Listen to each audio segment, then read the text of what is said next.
Hello दोस्तों। आज का दिन मैं ये नहीं कहूँगा बहुत स्पेशल दिन है, क्योंकि आज के दिन हमें एक ऐसी न्यूज़ मिली है जो हम एक्सपेक्ट नहीं कर रहे थे।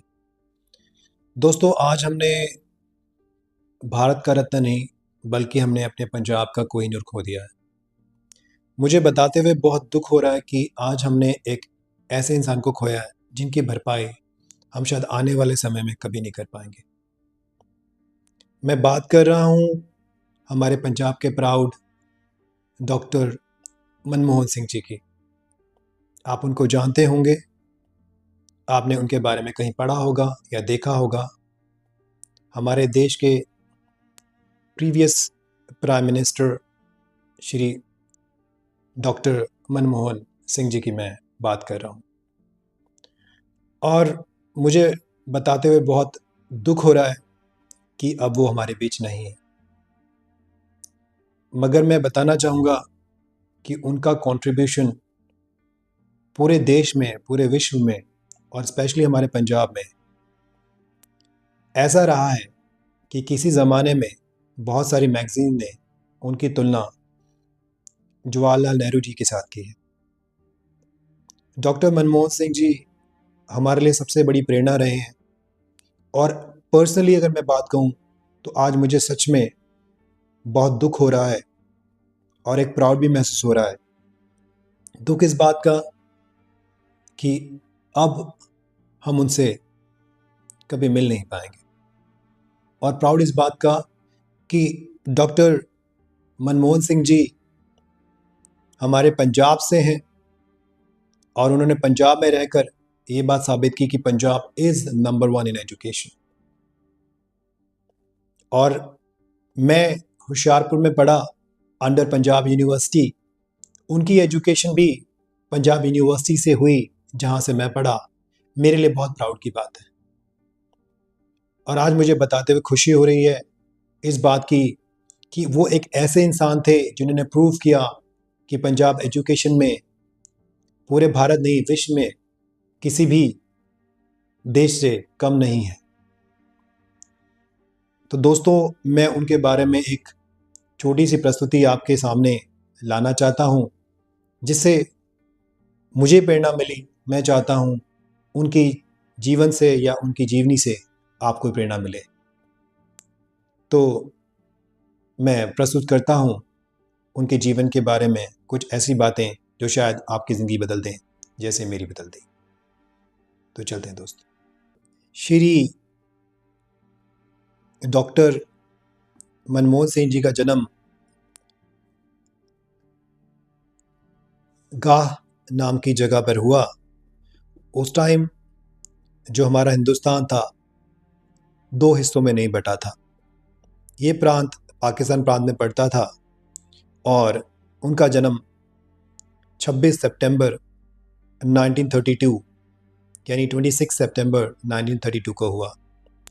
उनके पिताजी का नाम था श्री गुरमुख सिंह कोहली और उनकी माताजी का नाम था अमृत कौर।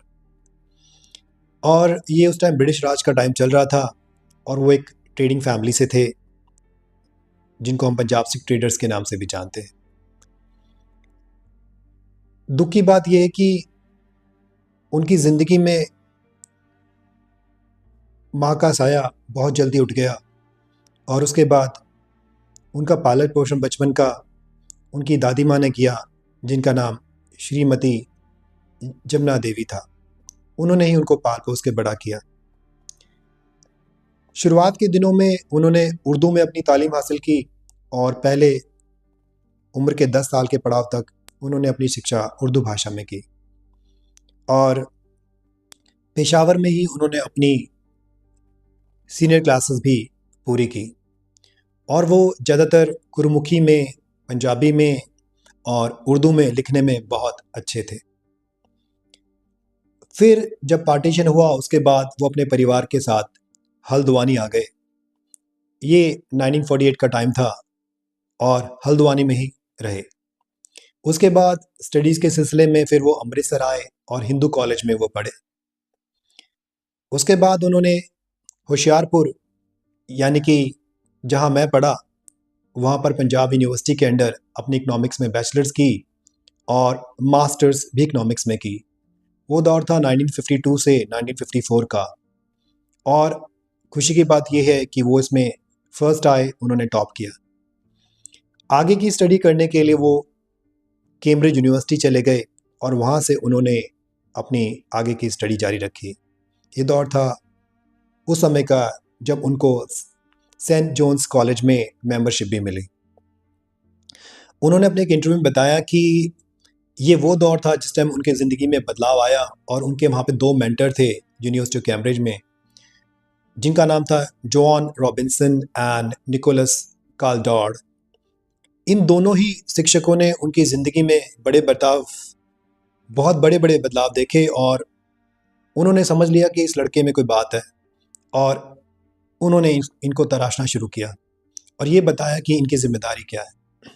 धीरे धीरे इन्होंने अपने आप को समझा उनकी मदद से, और फिर अपने अच्छे पहलुओं पर और अपनी स्किल्स पे काम करना शुरू किया। और जब ये कैम्ब्रिज से वापस आए, 1960 का दौर था, 1960 का, और इन्होंने पंजाब यूनिवर्सिटी को ज्वाइन किया और वहाँ पे अपनी डीपिल कंप्लीट की, और उसके बाद फिर आगे ये ऑक्सफोर्ड यूनिवर्सिटी पढ़ने चले गए, जहाँ पे डीपिल की पढ़ाई इन्होंने जारी रखी। वहाँ पे इन्होंने डॉक्टरेट इन्होंने किया इंडियाज़ एक्सपोर्ट परफॉर्मेंस के ऊपर, और डॉक्टरेट करने के बाद इनको हमारे भारत में as an adviser ministry of foreign trade बना दिया गया, और इन्होंने मिनिस्ट्री ऑफ फॉरेन ट्रेड में काम किया। इसके बाद इन्होंने कुछ साल तक, मैं आपको बता दूं दोस्तों, हमारे प्राउड की बात है, यूनिवर्सिटी ऑफ दिल्ली में भी पढ़ाया एज ए प्रोफेसर। उसके बाद 1972 के आसपास इनको हमारी मिनिस्ट्री ऑफ फाइनेंस में एडवाइज़र बना दिया गया। इसके बाद तो सिलसिले इनके कामयाबी के जो शुरू हुए वो ख़त्म ही नहीं हुए। उसके बाद ये प्लानिंग कमीशन के भी मेंबर रहे, और सबसे खुशी की बात, ये हमारे रिज़र्व बैंक ऑफ इंडिया के गवर्नर भी रहे। उसके बाद जो सबसे बड़ी उपाधि होती है हमारी UGC, university of grand commission, उसके भी ये चेयरमैन रहे। एंड आगे जाकर इन्होंने बहुत सारे काम हमारे भारत के लिए किए जब ये मिनिस्ट्री ऑफ फाइनेंस में आए। सबसे पहले हमारे डॉक्टर मनमोहन सिंह जी ने टैक्सेस पे बहुत काम किया, और इन्होंने इंपोर्ट टैक्स को रिड्यूस किया। ये बात 1990 के दौर है, जब इंडिया बहुत बड़ी सिचुएशन में था, जिसमें ऐसी सिचुएशन थी कि उसके आगे शायद इंडिया ना बढ़ पाता। इसका हम कहते हैं आर्थिक मंदी, इकोनॉमिक डिप्रेशन, जैसे अमेरिका में एक बार आई थी। इंडिया ने भी 90s में इसको झेला, लेकिन मनमोहन सिंह जी ने अपनी सूझबूझ से और अपनी विजनरी पावर से हमें इससे उभारा, और इंडिया में इन्होंने इंट्रोड्यूस किया FDI, फॉरेन डायरेक्ट इन्वेस्टमेंट, और इंडिया में आई लिबरलाइजेशन, और बहुत सारी कंपनियों में इंडिया ने इन्वेस्ट करना शुरू किया। इसके बाद इन्होंने लगातार बैंकिंग और फाइनेंस सेक्टर में इम्प्रूवमेंट दिखाई, पब्लिक सेक्टर में बहुत काम किया। हम इनको कह सकते हैं कि ये मिनिस्टर थे मिडिल क्लास लोगों के लिए, क्योंकि इन्होंने NHRM, जिसे हम कहते हैं नेशनल रूरल हेल्थ मिशन, भी स्टार्ट किया, और जिसको हम आज अपनी ताकत मानते हैं। RTI भी इन्हीं के शासन में शुरू हुआ, राइट टू इन्फॉर्मेशन, जिसको आज हम यूज़ करते हैं। इसके अलावा जिसको हम मनरेगा कहते हैं, इन्होंने स्टार्ट किया नरेगा के नाम से। इसके साथ साथ RTE, राइट टू एजुकेशन, में भी इन्होंने बहुत काम किया, और इनका बहुत बड़ा एक मिशन था कि गुजरात में, बाकी जो पिछले इलाके हैं उनमें, इवन दैट पंजाब में भी IIT स्टार्ट करना। अब जब वो आज हमारे बीच में नहीं है, मैं एक बात उनके बारे में और बताना चाहता हूँ कि बहुत सारे लोग ये नहीं जानते कि बहुत हम्बल इंसान थे, और मोस्ट ऑफ द टाइम इन्होंने अपनी ज़िंदगी बहुत आम इंसान की तरह ही बिताई है। यानी कि जब ये सफ़र करते थे तो मारुति 800 में चलते थे, और मारुति 800 में ही इन्होंने सफ़र किया। लेकिन लास्ट के कुछ दिनों में 2009 के बाद इनकी हार्ट हेल्थ थोड़ी सी बिगड़ती चली गई, और उसके बाद इनकी कई सर्जरीज़ हुई, और धीरे धीरे तबीयत ख़राब होने की वजह से ये अपनी हेल्थ पर ध्यान नहीं दे पाए, और आज ये हमारे बीच नहीं है। लेकिन मैं आपको एक चीज़ और बता दूं दोस्तों, जिनको नहीं पता इनके सम्मान के बारे में। इनको बहुत बड़े बड़े सम्मान मिले, जिसमें सबसे पहले पद्म विभूषण मिला इनको 1987 में। उसके बाद सऊदी अरेबिया जैसी कंट्री ने इनको ऑर्डर ऑफ किंग का सम्मान दिया। जापान ने इनको ऑर्डर ऑफ द पॉल्वेनिया का अवार्ड दिया, पॉल्वेनिया फ्लावर। इसके बाद इनको वर्ल्ड स्टेटमेंट्स अवार्ड मिला। इसके अलावा इनको Euro money, Asia money, time, CNB, Forbes, time of Forbes, इन सब ने most powerful person of the year, Indian of the year, finance minister of the year, बहुत सारे अवार्ड्स थे। यानी कि जो मैंने आपको बातें बताई हैं श्री डॉक्टर मनमोहन जी के बारे में, वो बहुत कम है। जो इन्होंने अचीव किया है वो इससे बहुत ज़्यादा है। तो बहुत बार मैंने ये सुना था इनके बारे में कि लोग ये कहते हैं कि हमारे मिनिस्टर बहुत कम बोलते हैं, ना के बराबर बोलते हैं। लेकिन मैं आपको एक बात बताऊं दोस्तों, जो खाली घड़ा होता है ना, उसमें आवाज़ बहुत होती है, लेकिन जो घड़ा भरा हुआ होता है ना, उसमें कभी आवाज़ नहीं होती। तो ये भी अपने गुणों से परिपक्व थे कि was painted with lot of talents. तो जिनके हुनर बोलते हैं उनको खुद बोलने की ज़रूरत नहीं है, क्योंकि आपसे आगे आपकी परछाइयाँ चलती हैं। तो इनसे आगे इनके काम बोलते थे, और उन्होंने अपने काम को बताया और अपने काम से दुनिया को बताया कि ये दुनिया के लिए क्या कर सकते हैं।